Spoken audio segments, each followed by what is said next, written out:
ঘুম থেকে উঠে ফ্রেশ হয়ে সোজা চলে এসেছিলাম কিচেনে, আর এসে বানিয়ে নিয়েছিলাম চা না খেলে হয়। আজ বেশ সকাল সকাল ঘুম ভেঙে গেছিল, যদিও আমি খুব সকালে ঘুম থেকে উঠি না, আমি আগেও ভিডিওতে বলেছি আমার দরকার পড়ে না, কিন্তু আজকে বেশ ঘুম ভেঙে গেছিল, তো ভাবলাম যে আর ঘুমিয়ে থেকে লাভ নেই, উঠে পড়ি।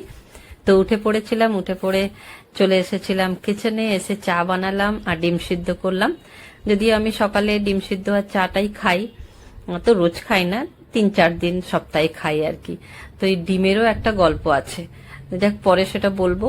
আর এই যে চায়ে একদম মালাই মারকে চায় খাচ্ছি মানে যত বয়স বাড়ছে না, জিভের লোলাটাও বেড়ে যাচ্ছে জানো তো, মানে এই যে সর পড়ে যায় দুধের উপরে, ও এটা যে কি দুর্দান্ত লাগে চা।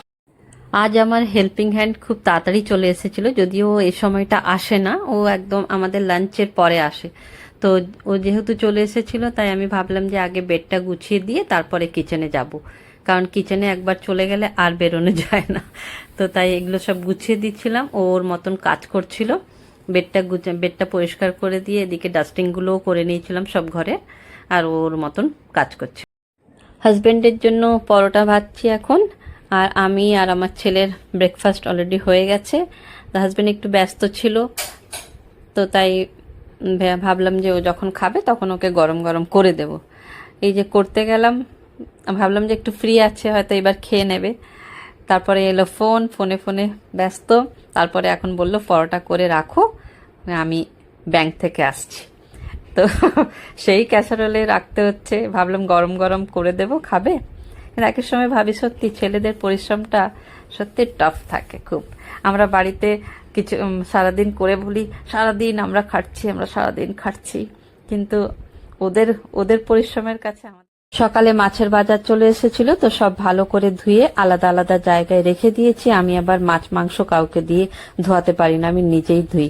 তো চলো দেখে নি আজকে কি কি মাছ আনা হয়েছে। তো এই যে মুরলো মাছ, রুই মাছ, মাছের ডিম, চিংড়ি মাছ আর পাবদা মাছ। আজকে দুপুরে মাছের ডিমের বড়া করব, যেহেতু টাটকা আছে ভালো লাগবে। মাছের ডিমটা ভালো করে ধুয়ে নিয়ে এতে একটুখানি বেসন, পেঁয়াজ, কাঁচা লঙ্কা, নুন, আদা বাটা একটু দিয়েছি, আর সব মশলা একটু একটু করে দিয়ে ভালো করে এই যে মাখিয়ে নিয়েছি। এবার বড়া বানাবো, চলো। এই যে একবার ভেজে তুলে নিয়েছি, আর দেখে না কি এমনি এমনি মনে হচ্ছে, যদিও এখনো খেয়ে দেখিনি। আর বাকিগুলো এই যে বড়াগুলো কড়াই দিয়ে দিচ্ছি, এবার একটু সবাইকে দেবো একটা দুটো করে, তারপরে ভাতের সঙ্গে মানে দুপুরে ভাতের সঙ্গে খাওয়া হবে আর কি।